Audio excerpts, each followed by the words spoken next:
Right, welcome back to Big TV Digital Exclusive. Big breaking news చూస్తున్నాం. విశాఖలో ఒక దారుణం చోటు చేసుకుంది. ఈ ప్రియురాల కోపం ఏకంగా 14 బైకులని దగ్ధం చేసేసింది. ఎస్, 3 ఏళ్లుగా ప్రేమించుకొని గత 2 ఏళ్ల క్రితం ఒక అమ్మాయిని పెళ్లి చేసుకున్నాడన్న విషయం తెలిసి తట్టుకోలేక ఆ కోపంతో విశాఖ జిల్లాలో ప్రియురాలి ఘాతుకం చోటు చేసుకుంది. అంతేకాకుండా 1 కాదు 2 కాదు ఏకంగా 14 వాహనాలను దగ్ధం చేసింది. ఎస్, 3 ఏళ్ల నుంచి ఈ యువకుడు ప్రేమించిన యువతిని పెళ్లి చేసుకోకుండా 2 ఏళ్ల క్రితం మరో యువతితో పెళ్లి చేసుకున్నాడనే కోపంతోనే ఆ కోపం మరింత పెరిగి రగిలిపోయి ఆ ప్రేయసి అపార్ట్మెంట్ సెల్లార్ లో పార్క్ చేసిన బైక్స్ అన్నిటిని కూడా ప్రియుడి బైక్ తో పాటు మిగతా బైకులన్నిటికీ కూడా నిప్పు అంటించేసింది. బైక్ ను అనుకొని అతని మిగతా బైకుల్ని కూడా మంట పెట్టేసింది. తన బైక్ అనుకొని వేరే బైకుల్ని, అలాగే అక్కడ ఏదైతే కంటిన్యూగా పార్క్ చేస్తుంటారో 14 బైక్స్ అన్నిటిని కూడా మంట పెట్టింది ఆ యువతి.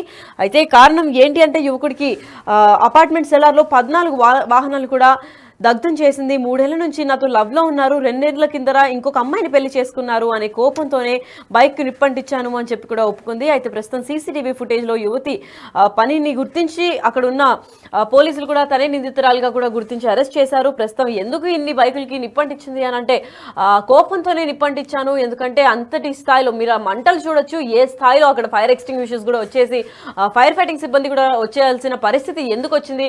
తన ప్రియుడు బండి ఒకటే కాకుండా మిగతా 14 అంటే మిగతా 13 అమాయకుల బండి కూడా తను దగ్ధం చేసింది. అంటే అందరి బండ్లు కూడా లాస్ అయింది. కాబట్టి తనపైన ఎటువంటి చర్యలు తీసుకుంటారు ఏంటి అన్న దానిపైన ఇంకా క్లారిటీ రావాలి. ప్రస్తుతం అయితే ఇంతటి దౌర్జన్యానికి పాల్పడి ఇంతటి దారుణం కూడా పాల్పడ్డ ప్రియురాలపైన కేసు నమోదైంది. ప్రస్తుతం పోలీసుల కస్టడీలో అయితే తనున్నారు.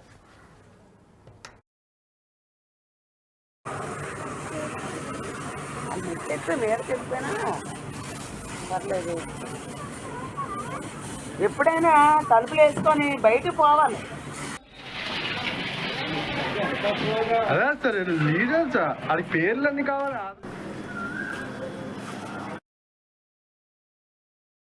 దీనిపైన మరింత ఇన్ఫర్మేషన్ క్లియర్ గా మా ప్రతినిధి రాజు అందిస్తారు. ప్రేమించిన వ్యక్తి అన్న కోపంతో ఒక యువతి దాదాపుగా 14 బైకుల్ని పూర్తిగా దగ్ధం చేయించేసినటువంటి పరిస్థితి అయితే మనం విశాఖలో ఉన్నటువంటి డాబా గార్డెన్స్ ఏరియాలో ఉన్న లలితానగర్లో చూడొచ్చు. ఇక్కడ కనిపిస్తున్నటువంటి ఈ బైక్ బయట పార్క్ చేసినటువంటిది. ఇది ఒక గ్రూప్ హౌస్, ఇక్కడ విశ్వనాథ్ కాలనీ గ్రూప్ హౌస్ ఇది మనం చూస్తున్నాం కదా ఈ బైక్కి సంబంధించి. కానీ ఈ బైక్ ఎలా ఉందంటే ఒకసారి అపార్ట్మెంట్ మొత్తాన్ని చూద్దాం. అపార్ట్మెంట్ మొత్తాన్ని చూస్తే పొగ కమ్మేసి ఇక్కడ మంటంతా కూడా కింద బైకులన్నీ కూడా తగలబడిపోయినటువంటి బైకులకి పొగంతా అపార్ట్మెంట్కి సంబంధించి గ్రూప్ హౌస్కి సంబంధించి పూర్తిగా పొగ కమ్మేసింది అనేటువంటిది ఎలా మసిమసిగా అయిపోయిందో మనమైతే విజువల్లో కూడా చూడొచ్చు. అంటే బయట ఉన్నటువంటి వాతావరణం ఎలా ఉంటే లోపల ఉన్నటువంటి బైకులు కానీ దానికి ఆనుకున్నటువంటి ఇంట్లో ఉన్నటువంటి వస్తువులు కానీ ఎలా ఉన్నాయనేది చెప్పే ప్రయత్నం ఇది. నేను ఒకసారి ఈ బైక్స్ అన్నింటినీ కూడా నేను చూపించే ప్రయత్నం చేస్తాను. ఇక్కడ కనిపిస్తున్నాయి కదా మొత్తం 14 బైకులు. ఇవేమి చిన్న బైక్స్ కాదు, ఇవన్నీ చాలా పెద్ద పెద్ద బైక్స్. దీంట్లో బుల్లెట్స్ ఉన్నాయి, చాలా రకాల బైక్స్కి సంబంధించినటువంటి అయితే మనమైతే చూడొచ్చు. ఇక్కడ వస్తువు ఏదనేది అవసరం మొత్తం అంతా బూడిదైపోయినటువంటిది స్పష్టంగా కనపడుతుంది. దీనిలో ఏమీ లేవు, అంటే ఐరన్ సంబంధించిన మాత్రమే స్కెల్టన్లు మిగిలినటువంటి పరిస్థితి అయితే కనిపిస్తుంది. ఇది ఒక బైక్ అనుకునేమో, కనిపిస్తున్నటువంటిది ఇదొక బైక్, దీని కింద ఉన్నటువంటిది మరొక బైక్. మొత్తం బైక్కి సంబంధించి చివరికి వాళ్ళ ఇంట్లో ఉన్నటువంటి చిన్నపిల్లలు కూడా వాళ్ళు తొక్కుకునేడానికి ఉన్నటువంటి మొత్తం ఇక్కడ 3 సైకిళ్ళు ఉన్నాయి. అంటే 3 సైకిళ్ళు దాదాపుగా 14 బైకులన్నీ కూడా పూర్తిగా అగ్నికి ఆహుతి అయిపోయినటువంటి పరిస్థితి కనిపిస్తుంది. తాను ప్రేమించినటువంటి అబ్బాయి ఇప్పటికే అతనికి పెళ్ళయి భార్య ఉంది. దాదాపుగా 3 సంవత్సరాల నుంచి తను వేరొక అమ్మాయితో భార్య ఉన్నా కూడా ఈ యువతతోనే ఒక రిలేషన్లో ఉన్నటువంటి పరిస్థితి ఉంది. పెళ్ళైన వ్యక్తి కాబట్టి భార్యతో ఖచ్చితంగా ఉంటాడు. అతనికి వేరే రిలేషన్ ఉంది, భార్య ఉంది అనేది తెలుసుకున్నటువంటి ఆ యువతి కోపంతో తనతో కలిసి ఉండట్లేదు, తను చెప్పిన మాట వినట్లేదు, తన దగ్గరికి రావట్లేదు అనే కోపంతో గతంలో కూడా ఇంతకు ముందు ఇదే విధంగా 2 బైకుల్ని బయట ఈ గ్రూప్ సెల్లార్ దగ్గర గ్రూప్ హౌస్ దగ్గర పార్క్ చేసినటువంటి బైకులను కూడా దగ్ధం చేసేసినటువంటి పరిస్థితి అయితే ఉంది. ఇప్పుడు కొత్త బైక్స్ని ఇక్కడికి తీసుకుని వచ్చి కనిపిస్తున్నటువంటి ఇప్పుడు ఈ బైక్ ఉంది కదా, నేను ఒకసారి దీన్ని ఈ బైక్ గల మీరేనా ఈ బైక్ సంబంధించి ఇది కొత్తది, అంటే కొత్తది కొన్ని తీసుకొచ్చి 4 days బ్యాక్ దీన్ని కొన్ని తీసుకొచ్చి ఇక్కడ పెట్టారు. ఇప్పుడు చూస్తే మొత్తం బైక్ అంతా కూడా చాలా ఆనందంగా కొని తెచ్చుకుని ఉంటాడు బహుశా, ఎందుకంటే కొత్త బైక్ కొనుక్కున్నాను హ్యాపీగా ఇంట్లో వాళ్ళు చెప్పడం, ఫ్రెండ్స్కి చెప్పడం, నా కనీసం కొన్ని రైడ్స్ కూడా వేసి ఉండడు. కానీ ఇవాళ చూస్తే కేవలం స్కెల్టన్ మాత్రమే మిగిలింది కొత్త బైక్. సో ఎన్నో ఆశలు, బహుశా ఈ బైక్కి సంబంధించి క్యాష్తో కొన్నారో లేకపోతే బ్యాంక్ నుంచి కొంటే ఆ ఈఎంఐలు, ఫైనాన్స్ నుంచి కొంటే ఈఎంఐలు ఇంక ఎప్పుడు కట్టాలనేది మనం అర్థం చేసుకోవచ్చు. ఇది ఒకటే కాదు, కనిపిస్తున్నటువంటిది ఇది బుల్లెట్. ప్రతి ఒక్కళ్ళు కూడా బుల్లెట్స్ని ఎంత ఎంజాయ్ చేస్తామంటే ఎంత హ్యాపీగా బుల్లెట్ మీద ప్రయాణం చేసేటప్పుడు. కానీ స్కెల్టన్లు మాత్రమే మిగిలాయి ఇక్కడ మొత్తం అన్నీ. కేవలం ఏంటంటే గతంలో కూడా ఒక్కసారి రెండుకి సంబంధించినటువంటి 2 బైకులు తగలబెట్టినామే తెల్లవారుజామున 4 గంటల సమయానికి సంబంధించి 4 గంటల సమయంలో నిప్పు పెట్టినటువంటి పరిస్థితి అయితే ఉంది. ఒక బైక్ అంటించడంతో పక్కన ఉన్నటువంటి బైకులన్నీ కూడా ఒకదాని తర్వాత ఒకటి ఆ మంటలో తగలబడిపోయినటువంటి పరిస్థితి అయితే ఉంది. కానీ ఇళ్లలో నుంచి ఎవరు రాలేనటువంటి పరిస్థితి. ఒకసారి నేను ఇక్కడ ఉన్నటువంటి దాన్ని కూడా ఈ ఇంటిని చూపిస్తాను. ఇవన్నీ ఇంటికి సంబంధించినటువంటి కిటికీలు. లోపల బహుశా బెడ్ ఉంది, ఆ బెడ్రూమే. ఈ మంటలు ఒక్కసారి వచ్చేసరికి ప్రాణాలను కాపాడుకునే వాళ్ళు ఎవరైనా సరే ప్రాణాలను కాపాడుకోవడానికి ఇంట్లో ఉన్నటువంటి ప్లేస్ నుంచి పక్క రూమ్కో వేరే చోటకి వెళ్ళిపోతారు. ఎందుకంటే దీనిలో నుంచి రావడానికి చిన్న దారి ఒక్కటే ఉంది. సో నేను ఒకసారి వీళ్ళతో మాట్లాడిస్తూనే ఇంటి లోపలికి నేను వెళ్ళి దీన్ని చూపించే ప్రయత్నం అయితే చేస్తాను. ముఖ్యంగా ఇక్కడ ఉన్నటువంటి ఈ కనిపిస్తున్నటువంటి ఇవన్నీ కూడా సర్టిఫికేట్స్, బయోడేటా సంబంధించినటువంటివి, చాలా 10th క్లాస్ డిగ్రీకి సంబంధించినటువంటి ఇవన్నీ కూడా సర్టిఫికేట్స్ ఇక్కడ కనిపిస్తున్నాయి కదా, మనం చూడొచ్చు. ఇవన్నీ ఈ కస్టమ్స్ సంబంధించినటువంటి సర్టిఫికేట్స్, కస్టమ్స్ ఆఫీస్కి సంబంధించినటువంటివి. సో సర్టిఫికేట్స్ అన్నీ అగ్నికి ఆహుతైపోయినాయి. ఎవరో చేసిన అంటే ప్రేమో వ్యామోహమో కారణం ఏదైనా కావచ్చు, ఇవన్నీ ఉన్నటువంటి పర్సన్ ఇక్కడ చూడొచ్చు. ఈ వ్యక్తి కూడా ఈయనే.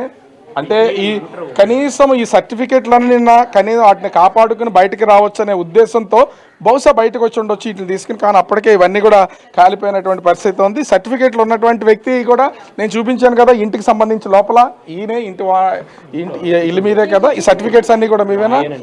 ఏంటి అసలు ఇది ఎప్పుడు జరిగింది? అసలు ఈ తతంగం అంతా కారణం ఏంటి అసలు? సార్ ఫస్ట్ ఫ్లోర్లో వాళ్ళు ఉంటారు సార్. అతనికి రిలేషన్ ఎవరో ఒక అమ్మాయి ఉంది. అది పోలీస్ ఎంక్వైరీ తర్వాత తెలిసింది మనకి. తర్వాత అంతకుముందు తెలీదు. అంటే అంతకుముందు ఈ బైక్లన్నీ అసలు తగలబడిపోయిన ఎవరు పెట్టుంటారు ఏంటనేది మీకు కూడా అర్థం మనకి తెలియదు కదా. ఇప్పుడు వాళ్ళది ఫస్ట్ బైక్ ఇక్కడ ఉంది, కొనుక్కున్నారు. మేము తగలబడుతుంటే జస్ట్ సీటు తగలబడుతున్నప్పుడు మా మిస్సెస్ 4ంటికి లేసి ఏందో స్మెల్ వస్తుంది, బాత్రూమ్కి 4 టైంలో బాత్రూమ్కి వెళ్ళాలని చెప్పి లెగిసేటప్పుడు వాసన వస్తుంది. ఏందని కిటికీ తలుపులో నుంచి కనిపించింది. అప్పుడప్పుడు లగెత్తుకుంటూ వచ్చి 10 బకెట్ నీళ్లు పోసినా ఆరలేదు. ఒకటి మొత్తం 14 బైకులు. ఒక అతను సాహసం చేసి 3 బైకులు పక్కకి లాగాడు. ఆ పాపం అతను జుట్టపోయింది, నా జుట్టు అంతా కాలిపోయింది. నా సర్టిఫికెట్లు, డిగ్రీ సర్టిఫికెట్లు మొత్తం దీనిలోనే ఉన్నాయి. అయ్యన్న తీద్దామని వస్తే అసలు రావడానికి లేదు. మొత్తం degree, intro, 10th, NCC certificate, ఆఫీసుకు సంబంధించిన పేపర్లు అన్ని దీనిలోనే ఉన్నాయి. 4 రోజుల నుంచి ఉద్యోగానికి వెళ్ళట్లేదు. ఏ రోజు ఉద్యోగానికి వెళ్తే ఆ రోజు మనకి ఇచ్చేది. ఈ ఫోటోలో కూడా చూడొచ్చు. ఈయన ఇక్కడ ఉన్నటువంటి మొత్తం సంబంధించినటువంటి ఐడి కార్డు, ఇక్కడ 10th క్లాస్ సంబంధించినటువంటి ఫోటోస్ కూడా ఇక్కడ ఫోటోస్ చూడొచ్చు. మొత్తం ఎన్సీసీ సర్టిఫికెట్లు, టైప్ రైటింగ్ సర్టిఫికెట్లు A to Z దానిలోనే ఉన్నాయి. అది కూడా ఎందుకంటే వారం రోజుల కింద కస్టమ్స్ వాళ్ళకి సబ్మిట్ చేయాలని చెప్పి జిరాక్సులు తీసుకొని తీద్దామని. ఎవరు ఊహించరు కదా ఇట్లా జరుగుతుందని. బండిలో పెట్టుకున్నాను. మార్నింగ్ లేసేటప్పటికి అయ్యన్న తీద్దామని వస్తే నా జుట్టు అంతా కాలిపోయింది. మొత్తం 3 రోజుల నుంచి స్నానాలు లేవు. ఇల్లు అట్లా ఉంది. మీరు ఒకసారి లోపలికి రండి, ఇదంతా అయిన తర్వాత తెలుసు. ఈ వేడికి గోళ్ళు స్లాబ్ ఎట్ అవుతుంటే పక్కన ఉన్న చెక్కలు కానీ నా బీరువాలు కానీ ఏమవుతాయి ఒక్కసారి మీరు ఆలోచించండి. మొత్తం A to Z సైకిళ్ళతో సహా 14. ఒక్కసారి అద్దాలు పగిలిపోయి లోపలికి ఒక్కసారి తన్నింది. నాతో పాటు 3 లోపలికి వచ్చినా కూడా అవలేదు.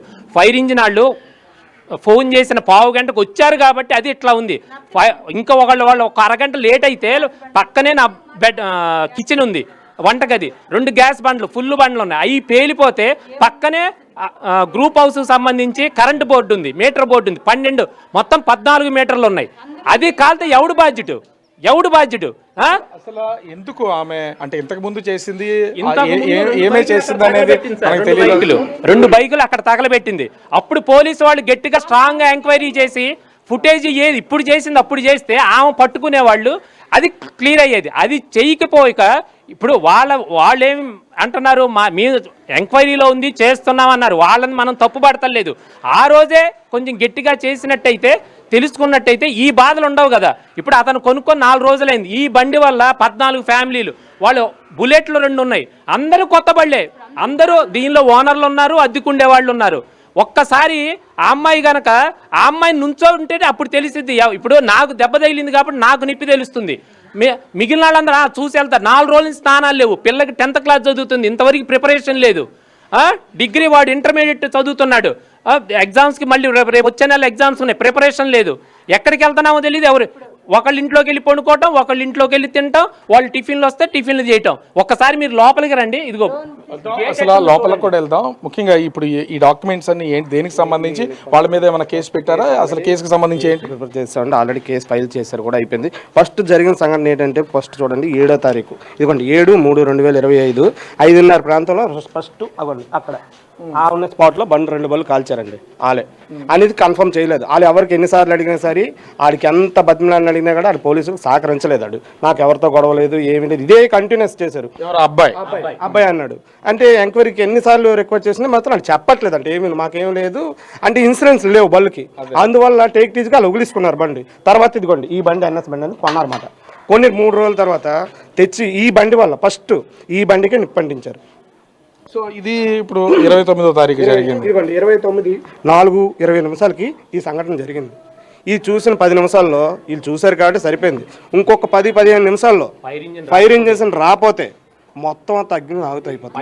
మొత్తం 12 కుటుంబాలు స్మాష్ అయిపోతాం. ఇప్పుడు ఎవడైనా దానికి ఆడికి ఏమైనా ఉంటే బయటను చూసుకోవాలి. వీళ్ళు ఎన్నేసి మాట్లాడినారంటే, మాకెవడు తెలుసు, మాకెవడు చూస్తాడు, ఏది చూస్తాడు, ఇప్పుడు ఎవడికి మాకు న్యాయం ఎవడు చేస్తాడో, వాళ్ళు ఇల్లు అమ్ముకుంటారో, వాకలు అమ్ముకుంటారో, ఇక్కడ కుటుంబాలకి ఏ న్యాయం చేస్తారో పోలీసు వాళ్ళే డిసైడ్ చేయాలి. అతను ఇదే ఇంట్లో ఉంటాడా, మరి ప్రేమించిన ఆమె ఎక్కడ ఉంటాడు? అది ఇప్పుడు ఎక్కడ కైలాసపురం ఎక్కడ అంటే మాకు ఇంకా ఎంక్వైరీ కూడా ఫుల్ ప్రెజర్గా ఏం తెలియదు. మొత్తానికి రాత్రి పగులు కష్టపడి మేము పోలీసు వాళ్ళు ఛేదించాం, మొత్తానికి ఏదో విధంగా ఛేదించుకొని వచ్చాం. కానీ ఇప్పుడు మాకు న్యాయం ఎవరు చేస్తాడు? ఈ 12 మంది వాళ్ళ కుటుంబం, వాళ్ళ బతుకే వాళ్ళు తెల్లాలిస్తే టైలరింగ్ చేసుకొని బతుకుతున్నారు. బైక్స్ అన్ని కాలిపోయినటువంటి పొజిషన్ చూస్తున్నాం. ఒకసారి ఇంటి లోపలికి వెళ్దాం. ఇంటి లోపలికి వెళ్తే ఇక్కడ ఉన్నటువంటి మహిళలు చాలా మంది ఉన్నారు, వాళ్ళతో కూడా నేను మాట్లాడించే ప్రయత్నం అయితే చేస్తాను. ఎందుకంటే ఈ బైక్స్కి సంబంధించి పూర్తిగా ఎక్కడికక్కడ బైకులన్నీ కూడా కాలిపోయినటువంటి పరిస్థితి అయితే ఉంది. ఇంటి లోపల పొజిషన్ కూడా వీళ్ళొక్కటే, ఇంత బిల్డింగ్ అంతా కూడా ఎక్కడికక్కడ క్రాక్స్ వచ్చేసినటువంటి పరిస్థితి అయితే ఉంది. ఇల్లుకి సంబంధించి కూడా మొత్తం అంతా ఎక్కడికక్కడ కాలిపోయినటువంటిది అయితే మనం చూడొచ్చు. ముఖ్యంగా చూస్తే అంటే నేను ఒకసారి ఇంటి లోపలికి వెళ్ళే ప్రయత్నం అయితే చేస్తున్నాను. ఇది గ్రౌండ్ ఫ్లోరే వీళ్ళకి సంబంధించినటువంటిది. గ్రౌండ్ ఫ్లోర్ పొజిషన్ ఇట్లా ఉంటే ఫస్ట్ ఫ్లోర్, సెకండ్ ఫ్లోర్లు కూడా వాటికి సంబంధించి ఎలా ఉంటాయి అనేది మనమైతే చూడొచ్చు. సో ఈ ఇంటికి సంబంధించి అసలు మొత్తం ఇల్లంతా కూడా పొగ కమ్మేసినటువంటిది అయితే మనము స్పష్టంగా చూడొచ్చు. ఇది అంటే ఎట్లా ఉందంటే, ఇది కొత్త ఇల్లులాగా వాళ్ళ నివాసం ఉంటున్నటువంటి ఇల్లులాగా కాదు, పూర్తిగా పొగ కమ్మేసినటువంటిది అయితే ఇక్కడ స్పష్టంగా చూడొచ్చు. అంటే ఇది వీళ్ళు ఉంటున్నటువంటి దానికి సంబంధించి ఆ పక్కనైతే ఆ కిచెన్ రూమ్ ఉంది. ఒకసారి ఇదే ఉంది. నేను వాళ్ళ బెడ్రూమ్లోకి వస్తా. బెడ్రూమ్కి అసలు ఇది అంటే అగ్ని ప్రమాదం జరిగిన తర్వాత కూడా ఇక్కడ అంటే దీని వేడి ఏ స్థాయిలో వచ్చిందనే దానికి ఇంకొక నిదర్శనం కూడా ఇక్కడ వాష్రూమ్, బాత్రూమ్కి సంబంధించినటువంటి డోర్ ఉంది. ఆ డోర్ మొత్తం కూడా కాలిపోయినటువంటి పర్సెంట్. అంటే అక్కడ మంట ఇక్కడ వరకు వచ్చి అంటుకోవడం, ఇదంతా కూడా కాలిపోయినటువంటిది అయితే మెల్ట్ అయిపోయినటువంటిది మనం స్పష్టంగా ఇది చూడవచ్చు. ఇది బాత్రూమ్కి సంబంధించినటువంటి డోరు. సో ఈ మొత్తం ఇంటికి సంబంధించి ఇంట్లో ఉన్నటువంటి వస్తువులు, బట్టలు, అంటే ఆయన ఇప్పుడు మనతో మాట్లాడిన ఆయన వేదన పడుతున్నారు అనుకుంటున్నాం, కానీ కట్టుబట్టలు మాత్రమే మిగిలినవి. బహుశా వాళ్ళకి ఇక్కడ ఉన్నటువంటి బట్టలు సహా ఇవన్నీ ఏవి పనిచేయవు. బహుశా ఒకవేళ అంటే ఇప్పటికే ఫైర్ డిపార్ట్మెంట్, అదేవిధంగా ఇటు పోలీసులు వీటికి సంబంధించి నమోదు చేసుకుని ఉండొచ్చు, కానీ ఇవేమి పనిచేయవు. ఒక ఇంట్లో ఖచ్చితంగా కావాల్సినటువంటి ఉండడానికి ఇల్లు కట్టుకోవడానికి బట్టలు కావాలి, తినడానికి ఫుడ్ కావాలి, అన్నీ కూడా ప్రస్తుతం అంతే చూస్తున్నాం కదా. ఇవన్నీ ఈ కిటికీలను ఒకసారి మనం కనుక గమనిస్తే మొత్తం ఎక్కడికక్కడ కాలిపోయి ఇంక ఇరిగిపోవడం ఒక్కటే. బయటికి కనుక తీయాలంటే మంట ఎంత అంటే దాని వేడి ఏ స్థాయిలో ఉండకపోతే మొత్తం గ్లాసులన్నీ కూడా ఇలా పగిలిపోయి ఎక్కడ మంట లోపలికి వచ్చేసిందో దీన్ని బట్టి అర్థం చేసుకోవచ్చు. మొత్తం బెడ్ అంతా కూడా కాలిపోయినటువంటి పరిస్థితి అయితే ఉంది. దీనికి బెడ్ కాలిపోవడంతో దీన్ని తీసుకుని బయటపడేశారు. సో ఇంత తీవ్రత అంటే ఇక్కడ ఉన్నటువంటి ఐరన్ సేఫ్, ఇక్కడ 2 బీరువాలు ఉన్నాయి. ఈ 2 బీరువాలను కూడా మనం ఒకసారి చూడొచ్చు. ఈ 2 బీరువాలు పూర్తిగా మొత్తం మంటలకి కరిగిపోతున్నటువంటి పరిస్థితి అయితే ఉంది దానికి సంబంధించినటువంటివి. అదేవిధంగా ఈ కింద ఒకసారి ఈ కింద చూద్దాం. ఈ వస్తువులకు సంబంధించి వాళ్ళు ఇంకా దీన్ని ఏం చేయాలో తెలియదు, సర్దుకోవడానికి కూడా అవకాశం లేదు. ఏ వస్తువును ముట్టినా కూడా మొత్తం వస్తువులు, వాళ్ళకి సంబంధించినటువంటి సర్టిఫికెట్లు, బట్టలు, ప్రతిదీ మొత్తం మసిబొగ్గు కింద మారిపోయినటువంటిది అయితే ఉంది. సహజంగా ప్రతి ఇంట్లోనూ ఇళ్ల కింద చాలా వస్తువులు మనం పెడుతూ ఉంటాం. అవన్నీ కూడా ఇక్కడ కూడా చూస్తున్నాం కదా, కరెంటు బోర్డు ఎలా బయటకైతే వచ్చేసినటువంటిది ఉందో, ప్రతిరోజు వాళ్ళు కుట్టుకునే కుట్టు మిషన్ దగ్గర నుంచి ప్రతి దానిపైన మంటలైతే అలముకున్నటువంటి పరిస్థితి అయితే కనిపిస్తుంది. దీంతో ఇప్పుడు ఈవేళ వీళ్ళు కట్టు బట్టలతో మాత్రమే ఉన్నటువంటి పరిస్థితి అయితే కనిపిస్తూ ఉంది. మొత్తం వచ్చినటువంటి వస్తువులకు సంబంధించి ఇక్కడ అంటే ప్రతి బైక్ ఈ చూస్తున్నాం. ఈ డోర్కి సంబంధించి కూడా, ఈ డోర్ని కనుక మనం ఒకసారి చూస్తే, డోర్ మొత్తం అంతా ఏ ఇంట్లో అయినా సరే కొంచెం చూడడానికి అందంగా ఉండాలని మంచి మంచి డోర్స్ వేసుకుంటాం. దానికి సంబంధించిన ఈ డోర్ అంతా కూడా ఎలా కాలిపోయినటువంటి పరిస్థితి ఉందో చూస్తున్నాం కదా. ఎదర గ్రిల్ ఉంది కాబట్టి కొంతవరకు సపోర్ట్ చేస్తున్నారు. దానికి సపోర్ట్గా వేసినవన్నీ కూడా కాలిపోయినటువంటి పరిస్థితి అయితే ఉంది. డోర్స్ అన్ని కూడా కాలిపోయినటువంటిది అయితే కనిపిస్తుంది. తీవ్రమైనటువంటి నష్టం సహజంగా ఏ ఇంట్లో అయినా. ఇక్కడ కనిపిస్తున్న ఒకసారి గాజులను కనుక చూస్తే, ఏ ఇంట్లో అయినా సరే ఆడవాళ్ళు ఖచ్చితంగా బయటకు వెళ్ళినా ఎక్కడికి వెళ్ళినా వచ్చింది ఖచ్చితంగా గాజులు కొనడం, వాటన్నింటినీ పాత వాటినైనా సరే అక్కడ ఇంట్లో ఉంచుకోవడం. ఎందుకంటే గాజులు ఆడపిల్లలకి కావాల్సినటువంటి పడేయం, ఇంట్లో పడేయకుండా అలా తగిలిస్తూ ఉంటారు. కొన్ని కొత్త వాటిని కూడా అక్కడ పెడుతున్నటువంటిది ఇవన్నీ కూడా అయిపోయినాయి. ఇంకొకటి, ఇదే ఇంట్లో ఉన్నటువంటి వాళ్ళు వీళ్ళ శారీ బిజినెస్, అంటే ఇళ్లల్లో శారీస్ అమ్ముతూ ఉంటారు కదా, అలా శారీస్కి సంబంధించి చిరు వ్యాపారం అనమాట ఈ ఇంట్లో ఉన్నటువంటి వాళ్ళు. మొత్తం ఎక్కడికక్కడ ఈ చీరలకు కూడా అంటుకున్నటువంటి నేపథ్యంలో అంతా డ్యామేజ్ అయిపోయినటువంటి పరిస్థితి అయితే కనిపిస్తుంది. దీని లోపల ఉన్నటువంటి అంటే డోర్లు వేయడానికి అవ్వట్లేదు. దీని లోపల ఉన్నటువంటి ఇవన్నీ కూడా వాళ్ళ శారీ బిజినెస్ వర్క్ చేస్తున్నటువంటి మిషన్ కూడా ఉంది కాబట్టి వర్క్ చేస్తున్నటువంటివి. ఇవన్నీ బహుశా పనిచేస్తాయో లేదో తెలియదు. ఇక్కడ ఈ ఇంటికి సంబంధించిన ఏం అసలు ఇప్పుడు ఏమేమి కాలిపోయినాయి, అసలు ఏంటి పొజిషను? సార్ నేను మిషన్ కుట్టుకుంటాను సార్. నా మిషన్లు మొత్తం కాలిపోయాయి. నా బట్టలు అమ్ముకుంటా. నేను ఇందులో డోకరా లోను, బంధన్ లోను, బ్యాంకు లోను, గోల్డ్ పెట్టి తెచ్చుకున్నాను సార్. తెచ్చుకొని ఇవన్నీ వ్యాపారం ఇంట్లోని పిల్లలిద్దరిని, బాప 10th క్లాస్, బాబు ఏమో ఇంటర్, వీళ్ళిద్దరిని నేను కుట్టుకు మిషన్తోనే నేను చదివించుకుంటున్నాను పిల్లలు సార్. నాకు ఇప్పుడు ఉండడానికి ఇల్లు లేదు. అద్దె కట్టుకొని 10,000 నెలకు అద్దె కట్టుకొని ఈ పిల్లలిద్దరిని చదివించుకొని నేను ఏం చేయాలో కూడా మా వారు తెచ్చిన 15,000 ఇంటి అద్దె కట్టుకున్నా, పిల్లల్ని చదివించుకున్నా, మేము తిండాలా, మాకు ఏం అర్థం కావట్లేదు సార్. ఇప్పుడు మీరు అంతా న్యాయం చేయాలి. నేను మెషన్లు కుట్టుకు మిషన్లు 2 తగలబడిపోయాయి. ఇప్పుడు పొద్దున్న లేచి చేస్తారు బాబు, ఆవిడకి ఏంటి ఆధారం లేదు. ఇప్పుడు సీరియస్ అయిపోయి హాస్పిటల్ ఉన్నది తీసుకొచ్చాం బాబు. ఏదో ఒక న్యాయం చేయండి. అంటే అసలు ఆ పై ఫ్లోర్ పొజిషన్ ఏంటండి అసలు? అది కూడా అవి కూడా అట్లా అంటే పై ఈ మంటలు వెళ్ళటం వల్ల టైర్లు కదండి, ఒక టైర్ కాలితేనే ఎంత పొగ వచ్చిందో తెలుసు. 14 బళ్ళు టైర్లు కాలి అంటే దాన్ని బట్టి ఆలోచించుకోండి. అసలు లోపల ఉండలేకపోయామండి.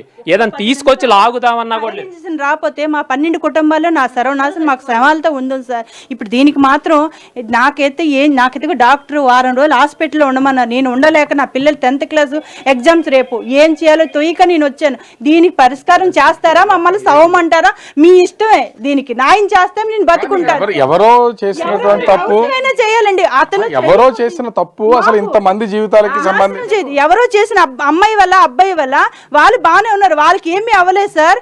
మాకు నాశనం అయిపోయింది. దీనికి పరిష్కారం వాళ్ళు చేస్తారో లేకపోతే ప్రభుత్వం చేస్తుందో గవర్నమెంట్ చేస్తుందో మాకైతే తెలియదు. బళ్ళు లేవు, అప్పు చేసుకొని లోన్ తీసుకొని కట్టుకొని కొనుక్కున్న బళ్ళు. ఇప్పుడు బండి లేకపోతే ఆయనకు ఉద్యోగానికి ఉన్నదో లేదో కూడా తెలియదు. 4 రోజులు డ్యూటీకి వెళ్ళట్లేదు. ఆయన అన్ని కాలిపోయాయి. ఇప్పుడు ఏం చేయాలో మీరు న్యాయం చేస్తేనే తల్లి నలుగురు పెట్రోల్ వేసుకుని కాలిపోతాం. ఎందుకు సార్ ఒక్క పావు గంట గనక మేము లెగవకపోతే, ఆవిడ గనక లెగవకపోతే ఆ మంచం మీద అట్టానే ఉండిపోయేవాళ్ళం మేము నలుగురు. అర్థమైందండి? అది మొత్తం కిచెన్ లో చూడండి, మొత్తం చూడండి ఎట్టున్నాయి. అసలు మేమేమనుకున్నాం, పోనీలే బయట బట్టలు కదా, ఈ సహజం జరిగిద్ది, ప్రమాదం అనుకున్నాము. ఆ రెండో రోజు తెల్లారిజామున ఏది పట్టుకున్నా మసేసారు. ఏదన్నా కడుగుదామన్నా లేదు. 3 రోజుల నుంచి కడుగుతుంటే ఎట్లా ఉంది గ్రౌండ్, కడక్కపోతే అట్లా ఉంది. ఎవరన్నా మీరుంటారా సార్ ఇంట్లో? ఇప్పుడు వాళ్ళకి కోపం ఉంది. అదేదో రోడ్డు మీద చూసుకోవాలి, లేదా పోలీసుల దగ్గరికి వెళ్ళి న్యాయం అడగాలి. ఇట్లా పెడితే ఎవరండి? ఒకళ్ళ వల్ల ఎంతమంది బాధపడతారు? 4 రోజుల నుంచి ఆఫీస్కి వెళ్ళట్లేదు. ఏ రోజు వెళ్తే ఆ రోజు జీతం మాకు. ఒక్క నెలలో 1 రోజు సెలవు ఉండదు. ఇట్లా ఉంటుంటే ఎవడండి బాధపడేది? మొత్తం రాత్రి 2 దాకా తుడుచుకుంటున్నాం. బిల్డింగ్ ఓనర్ని బతిమలాడితే వచ్చి కరెంట్ వేసేసి వెళ్ళాడు, ఈ 2 బల్బులు వేసేసి వెళ్ళాడు. ఒక్కళ్ళని వాషింగ్ మిషన్ కానీ ఫ్యాన్ కానీ ఇదిగో మా ఇబ్బంది పడుతున్నారు ఆయన లేదు, పోనీలే అని భోజనాలు తెచ్చిస్తున్నారు. పిల్లల్ని ఒకళ్ళ ఇంటి దగ్గర పండుకోబెడుతున్నాను, మా భార్యని ఇంకొకళ్ళ ఇంట్లో దగ్గర పండుకోబెడుతున్నాను. ఒక్కళ్ళు ఎవరికి వాళ్ళు. ఇప్పుడు ఒక్కసారి మనము ఆ ఇంటికి సంబంధించి ఫస్ట్ ఫ్లోర్ లో కూడా ఒకసారి మనం చూడొచ్చు. ఫస్ట్ ఫ్లోర్ కి సంబంధించి కూడా వెళ్దాం. అంటే ఇంత దూరానికి సంబంధించి ముఖ్యంగా ఇవన్నీ చూస్తే నిజంగానే ఆ కిచెన్ లో నుంచి గనక మంటలు వ్యాపిస్తే ఇక్కడ మొత్తం 12 ఫ్లాట్లకు సంబంధించినటువంటి పవర్ మీటర్స్ అన్ని ఇక్కడ ఉన్నాయి. ఒక్కసారిగా వాటికి నిప్పంటుకుని పవర్ గనక ఖచ్చితంగా వచ్చుంటే మొత్తం అంతా పూర్తిగా అసలు ఈ అపార్ట్మెంట్కి సంబంధించి మొత్తం గ్రూప్ హౌస్కి దగ్ధమైపోయినటువంటి పరిస్థితి ఉంది. నేను ఒకసారి మళ్ళీ అంటే ఇక్కడ నుంచి ఫస్ట్ ఫ్లోర్కి అయితే నేను ఒకసారి వెళ్ళి అది చూపించే ప్రయత్నం అయితే చేస్తాను. చూస్తున్నాం మొత్తం పొగ కమ్మేసి ఎక్కడ చూసినా పొగ ఉంది. చివరికి వీళ్ళు దిక్కుతోచినటువంటి పరిస్థితి అనుకోవాలి. ఇంటిని క్లీన్ చేసుకుంటూ వీళ్ళు కొంచెం బాగు చేసుకుంటూ వస్తున్నటువంటి పరిస్థితి అయితే ఉంది. అట్లా ఇలా వెళ్ళాలమ్మా. అంటే ప్రస్తుతానికి వీళ్ళు ఉంటున్నటువంటి ఈ ఇంటికి ఒకసారి చూస్తున్న చిన్న గ్రూప్ హౌసెస్, ఇంట్లో ఉన్నటువంటి వాళ్ళంతా ఒక విధంగా చెప్పాలంటే వృద్ధులు కూడా ఉన్నటువంటి పరిస్థితి అయితే కనిపిస్తుంది. ఏదన్నా జరగరానిది జరుగుంటే కనీసం నిద్రిస్తున్నటువంటి టైంలో ఏ ఒక్కరు ఇది చూస్తున్నాం కదా, ఈ ఇంటికి సంబంధించి అపార్ట్మెంట్లో మొత్తం అన్నీ కూడా ఇలా కాలిపోయినటువంటి పరిస్థితి అయితే కనిపిస్తుంది. మంటలో పూర్తిగా వ్యాపించేయడం రూముల్లోకి వచ్చేసినటువంటిది అయితే ఉంది. ఆ రూముల్లోకి మొత్తం ఆవహించేయడంతో వీళ్ళు ఎటు వెళ్ళలేనటువంటి అంటే నిజంగానే అంటే బాధితులు చెప్తున్న దాని ప్రకారం చూసినా కూడా ఒక వెహికల్కి సంబంధించినటువంటి టైర్ కాలితేనే పూర్తిగా ఎంత నష్టం ఉంటుందో మనకు తెలుసు, ఎంత పొగ అలముకుపోతుందో మనకు తెలుసు. అట్లాంటిది ఇక్కడ చూస్తున్నాం కదా, దాదాపుగా 14 వెహికల్స్కి సంబంధించి 28 టైర్లు, అదేవిధంగా 3 సైకిళ్ళు మొత్తం అంతా కూడా కాలిపోయినటువంటి పరిస్థితి ఉంది. ఇప్పుడు కూడా ఈ కనిపిస్తున్నటువంటి కెమెరా పర్సన్ అజయ్ చూపిస్తున్న ఒక్కొక్క రూమ్ కూడా వీళ్ళు గడిచినటువంటి 2 రోజుల నుంచి వీళ్ళు క్లీన్ చేసుకుంటూ తుడుచుకుంటూ నీళ్లతో తుడుస్తూ వస్తున్నారు. కాబట్టే ఇప్పుడు ఎలాగ ఉంది. అది జరిగినటువంటి సమయంలో మీరు నిద్రపోతున్న పడుకునే సమయంలోని మంటలు వచ్చి ఆందోళన కేకలు వస్తే బయటకు వచ్చి వీళ్ళు అందరికీ తలుపు కొట్టి చెప్పి కిందకి వెళ్ళి అందరూ నీళ్లు కూడా అందరం సహాయం చేసాం. గంటల కార్లు వచ్చి అన్ని చేసాయి. ఫ్రిడ్జ్ పోయింది, ఇల్లు కూడా అందరూ నిద్రలోనే ఉన్నారండి. అందరినీ నేనే కేకలేసి లేపితే అందరూ గబగబా వచ్చి నీళ్ళేసి తడపడం అన్ని చేశాం. అంటే ఓవరాల్గా చూస్తున్నాం కదా, ఈ దీనికి సంబంధించి ముఖ్యంగా ఆ గ్రూప్ హౌస్కి సంబంధించి నివసిస్తున్న దాదాపుగా 12 ఫ్లాట్లలో ఈ వరుసలో అంటే ఇది ఆ 2 వరుసలుగా ఉన్నటువంటిది అయితే ఉంది. మొదటి వరుసలో ఉన్నటువంటి ఇళ్ళు మొత్తం అన్ని వాళ్ళ వస్తువుల వరకు మొత్తం అన్ని కూడా కాలిపోయినటువంటి పరిస్థితి అయితే ఉంది. అటు వస్తువులు కాలిపోయాయి, ఇంట్లో ఉన్నటువంటి బట్టలతో సహా మొత్తం కాలిపోయినటువంటి పరిస్థితి అయితే ఉంది. ఇప్పటి వరకు కింద బైక్లు అనుకున్నాం, కానీ ఇదంతా కూడా చేసింది ఒక ఆమె. తను ప్రేమించినటువంటి వ్యక్తి తనను పట్టించుకోవట్లేదు, తనతో మాట్లాడట్లేదు, తనను కలవట్లేదు అనే కోపంతో గతంలో కూడా 2 బైకులు కాల్చేసింది. ఇప్పుడు మరొక దాదాపుగా ఒక బైక్ తాను కొత్తగా కొనుక్కున్నటువంటి 3 రోజుల క్రితం కొని తెచ్చినటువంటి బైక్కి నిప్పు పెట్టడంతో దాంతోపాటు 14 బైకులు అయితే పూర్తిగా అగ్నికి ఆహుతి అయిపోయినటువంటి పరిస్థితి ఉంది. ప్రస్తుతం ఆమె పోలీసులు అయితే అదుపులోకి తీసుకుని రిమాండ్కి అయితే పంపించినటువంటి పరిస్థితి ఉంది. అటు ప్రేమ పెళ్ళైనటువంటి వ్యక్తిని ప్రేమించి అతను పట్టించుకోకపోవడంతో ఆమె చేసినటువంటి తప్పు ఎంతో మందికి వాళ్ళు శిక్ష పడినటువంటి పరిస్థితి ఉంది. వీళ్ళందరూ కూడా అటు ఉద్యోగాలకు వెళ్ళలేక, బైకులు లేక, బయటకు వెళ్ళలేక, వాళ్ళు ఏదైనా పని చేసుకుంటున్నటువంటి వాళ్ళు ఏమీ చేయలేక నిస్సహాయ స్థితిలో ఉన్నారు. మాకు న్యాయం చేయాలి. అటు ఎవరు చేస్తారు? ఈ ప్రేమ పేరుతో ఆటలాడినటువంటి అమ్మాయి చేస్తుందా, అబ్బాయి చేస్తుందా, ప్రభుత్వం చేస్తుందా, మాకు తగిన న్యాయం చేయాలని ఇక్కడ ఉన్నటువంటి వాళ్ళంతా కూడా కోరుతున్నటువంటి పరిస్థితి కనిపిస్తోంది.